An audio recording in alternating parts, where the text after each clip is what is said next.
from the Green Studio in room 175, it's The Show! With your hosts this week, Curtis Russell and Connor Hines. Also starring Trina Strain and DJ Wilson. On the cameras is Robert Tacker and Jared Franklin. I'm Mr. Morris. The theme this week, gaming.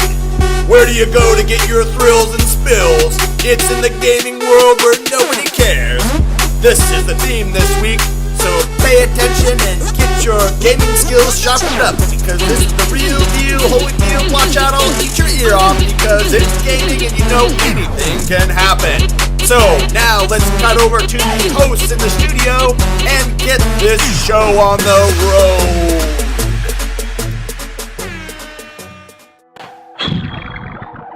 Hey guys, what's up? I'm Curtis. And I'm Connor. And we're here with the show. Today's theme is gaming. But you know what? Today, we got a whole new setup for you guys. We got segments now. It's going to be awesome. Instead of national, international, and local news. So, I think you guys are really going to like it. So, let's start with some announcements.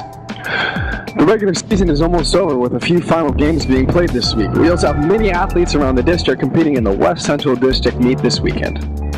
Football. Congrats to the GK football team for winning the SPSL South Championship with our defeat at Todd Beam on Friday.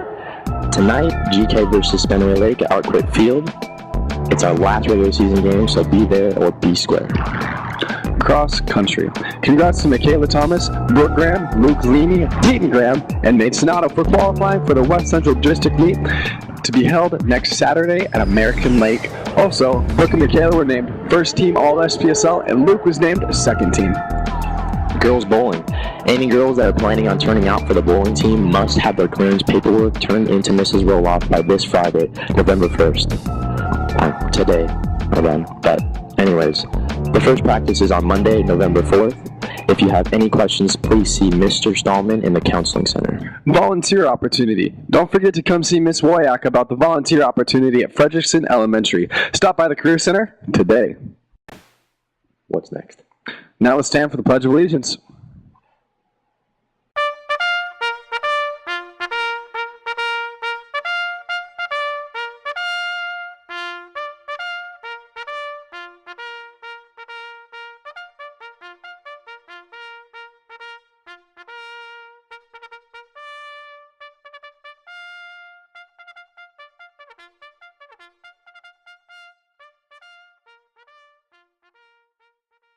Alright, now let's get on with the show. This week's theme is gaming.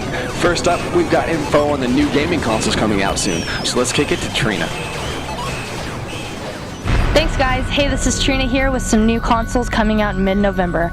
The Xbox One will launch Friday, November 22nd at the price of $499.99. The PS4 will launch a week earlier on November 15th and will cost $399.99. The Xbox One will look more like an 80s VCR, while the PS4 is going old school with a PS2 look.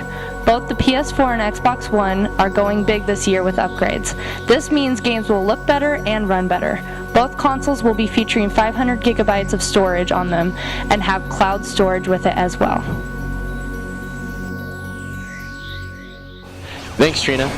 Alright, now let's kick it to DJ with some COD Ghost and Battlefield 4 news. Hey, thanks guys, this is DJ here with some news between Call of Duty and Battlefield 4.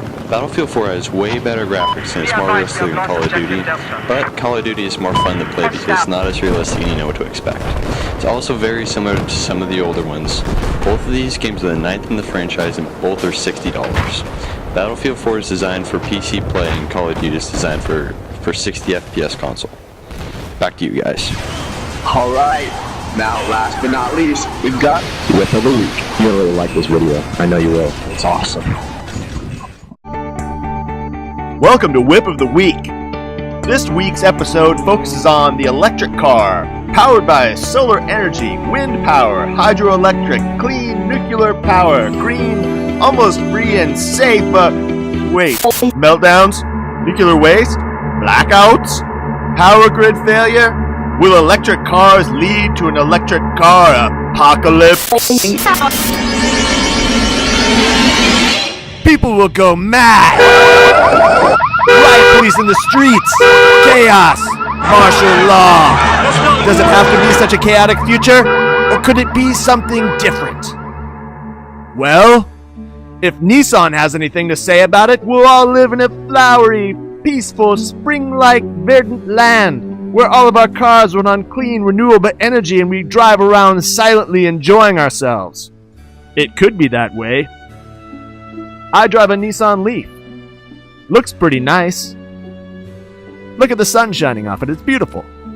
It's got a nice big light blue logo on the back, fancy turn signals that go all the way up the side, and when you pop the hood, there's just a little electric engine in there. Runs completely on battery power. I charge it up at home, a 110 outlet. Looks the same inside until you start it up and it looks like Star Trek's happening on your instrument panel. It's all about zero emissions though. My car has zero emissions. It's better for the environment. So then we can live in our peaceful little verdant land where the sun sets and we're all happy. But wait. What we really need to know is how it handles on the track. That's what we all really care about. So let's hand it over to our tamed racing driver. Some people say he's not human. Some people say he exists solely on battery acid, lead pipes, and lithium polymer. But all we know is we call him the Stig. Ah, the Stig laying down some rubber on that takeoff. Interesting choice of music. Is that ABBA he's playing? Well, coming up to the first corner, 110 horsepower, 220 pound-feet of torque, putting down on the pavement, coming into the first corner, nice and flat, looking no drama, coming in, nice and controlled from the Stig. What else would you expect? Good exit, putting the rubber down. Coming up to Chicago, again, looking flat, no drama through Chicago. Putting the power down, whoa, putting some rubber down. The Stig, aggressive in the Nissan Leaf. Silently accelerating down the runway, the Nissan Leaf approaching its top speed of 107 miles an hour. Hard under braking, amazingly flat again through the hammerhead. Let's see how he puts the power down. Out of the hammerhead, heading down to the follow-through. Let's see how he holds through the follow-through, looking no lift. Powered down again in the Nissan Leaf. Here he comes up to the corner. Is he gonna cut it? Oh, that is fast through there. That had to be at least 115 miles an hour. As he's coming down to the final two corners, is he going to cut it again? Let's see. He's coming down hard under braking. Taking it a little wide. Back end coming out a little bit in the front-wheel drive Leaf. Coming around the final corner. Will he cut it here? And he does cut it. Coming around and across the line. Okay, now that the Stig has had his way with the Leaf on the test track, it did fairly well. Much better than we thought it would. So let's see how it stacks up against all the rest of the people here. The final time for the Nissan Leaf was a 1:25.54, which puts it right about here. So, there you have it. Who knew electric cars could be so powerful? Tune in next time for more epic vehicles to be featured on Whip of the Week. Where do I start after exhibition event? That was a long show. Well, guess it's time to head out. Bass drop.